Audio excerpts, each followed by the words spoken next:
A poor miller had 3 sons. When he died, all that he left behind was a mill, a donkey, and a cat.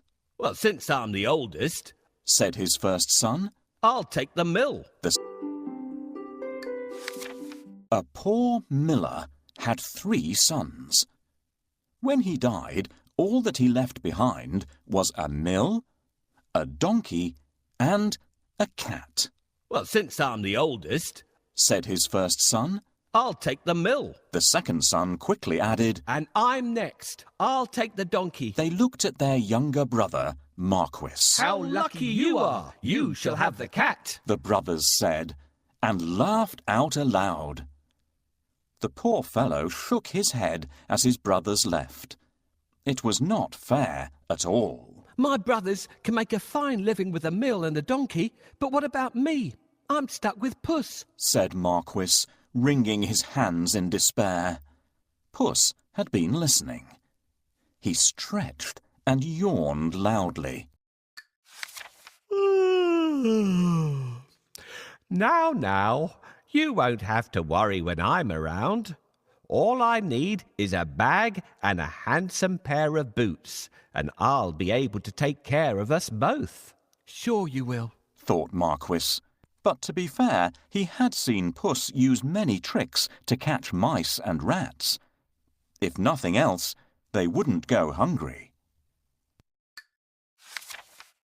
"Our father left us some property in his will. I can't help thinking that it's been divided unfairly. Do you remember what I got?" Soon the cat was given his own pair of boots and the new bag that he had asked for. The boots fitted him perfectly, and he looked very smart. Puss packed a juicy cabbage and some bran in the bag, and slung it around his neck. He polished his whiskers and set out. Puss headed straight to a spot where there were plenty of rabbits. He had a great plan in mind. Puss opened the bag wide and hid behind a tree. Soon a rabbit came hopping by. He saw the cabbage and leapt straight into the bag. Whoosh! As quick as the wind, Puss grabbed the bag and tied it closed with a piece of string. With the rabbit in his bag, Puss walked straight over to the king's palace. He bowed low and presented him with the rabbit. "Your Majesty," said Puss in Boots in a royal voice, "this humble gift comes from my master, Lord Marquis of Carabas." This was a fancy name that Puss had chosen for his master. "What a thoughtful gift," said the king, who loved roasted rabbit.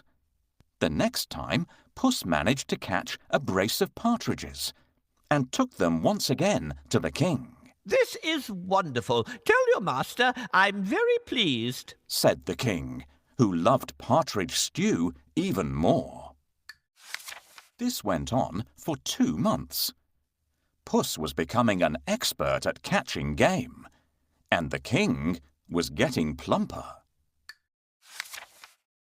"First, I need a bait for the rabbit. What do you think rabbits love to eat?" Puss knew a lot of things. He was such a clever cat. For instance, he knew just when and where the king would be out riding in his carriage with his daughter. "I think that the Marquis and I should go out for a walk today," thought Puss one sunny Saturday. Puss took Marquis down to the riverside and spoke to his master. "Today could be your lucky day. If things go to plan, you'll make a fortune," said Puss. Clip, clop, cling, clang. Puss heard the sound of a carriage approaching. They both looked into the distance. It was the king's carriage. "What should I do?" Marquis asked, ready to obey. He had grown happier with the food Puss brought in every day. Go and bathe in the river. I'll take care of everything else, said Puss. Is that all? Cried Marquis. He pulled off his clothes and jumped into the river at once. Splash! Quickly, Puss hid his master's clothes behind a rock. Help! My master is drowning! Somebody save him! Puss wailed. He was trembling from head to foot. The king recognized Puss at once. He remembered all the lovely meals he had enjoyed thanks to the cat. The king jumped out of his carriage. Go and save him, quickly, the king said to his servants. Puss said to the king, Your Majesty, some nasty thieves have stolen my master's clothes. Is that so? Don't worry. I'll find a suit for him, said the king. He ordered one of his servants to fetch some fine clothes. Soon Marquis was pulled out of the water, and the king's servant handed over a handsome suit for him to wear. As soon as Marquis put on those clothes, he looked just like a prince. He stood tall and handsome, and smiled shyly at the princess. Surprise, surprise, the princess fell head over heels in love with Marquis. Master, I have a great idea. All you need to do is go and bathe in the river. I will take care of the rest. Well, all right. That's easy. While he's bathing, I need to hide his clothes. Can you think of a good place to hide them?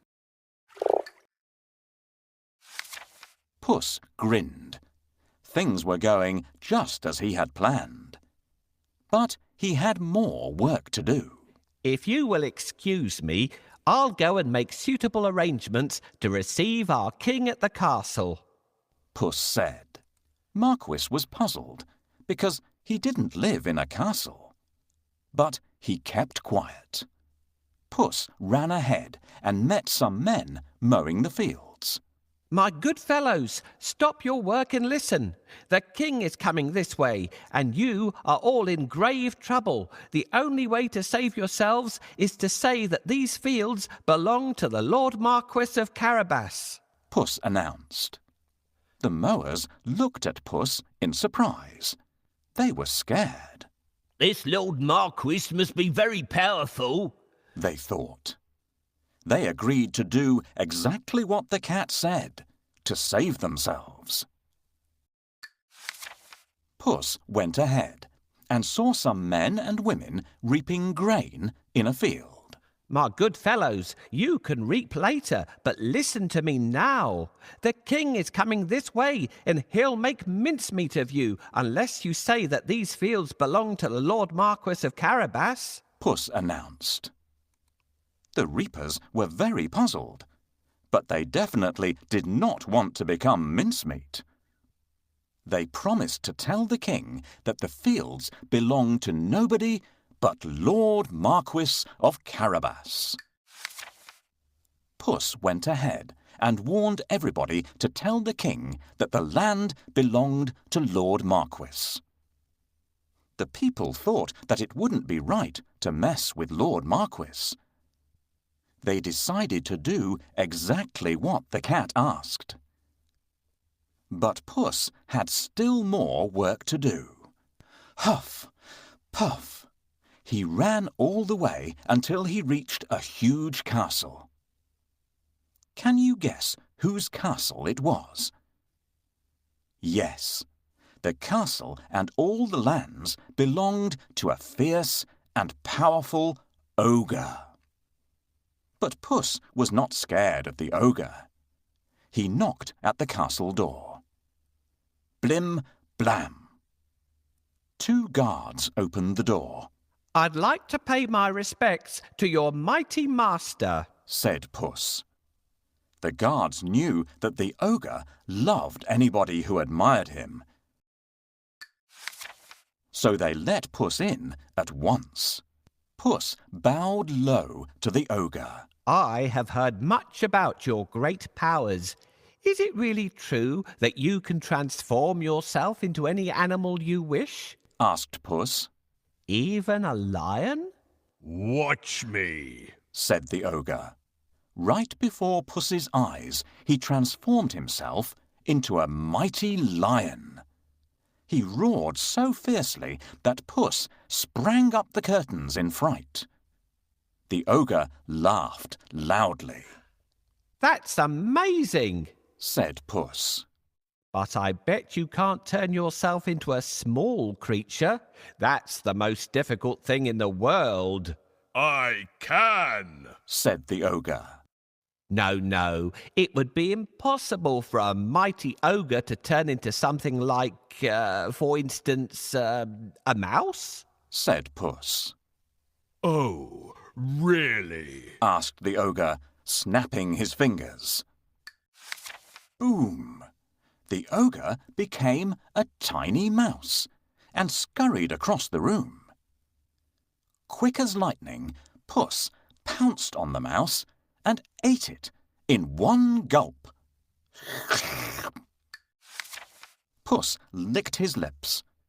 He clapped his hands 3 times and summoned all the people living in the castle. The ogre is no more. Puss announced. Will you accept Lord Marquis of Carabas as your master? He is kind and just, good and generous. The guards, maids, cooks, servants, and everyone else in the castle looked at Puss in surprise. But they nodded at once. They had never really liked the ogre anyway. Puss ordered everyone to prepare a feast for Lord Marquis and his very special guest, the king himself. The coach with the king, the princess, and my master will be here soon. I have to wake up the ogre right away. Meanwhile, the king travelled through the countryside, speaking to the people. He was very surprised to learn that almost all the land around him belonged to the young man by his side. When the king's coach finally reached the castle, Puss ran out to welcome them. Welcome to our humble abode, Puss said to the king. The king gulped. The castle was bigger and even more stunning than his own. Puss led them straight to the huge dining hall. The table groaned with the weight of roast chicken, rabbit stew, mince pies, smoked duck, and hundreds of other dishes. The king was in 7th heaven. After eating the great feast and sipping the finest wine he had ever tasted, the king said, My dear Lord Marquis, I'd be delighted if you would marry my only daughter.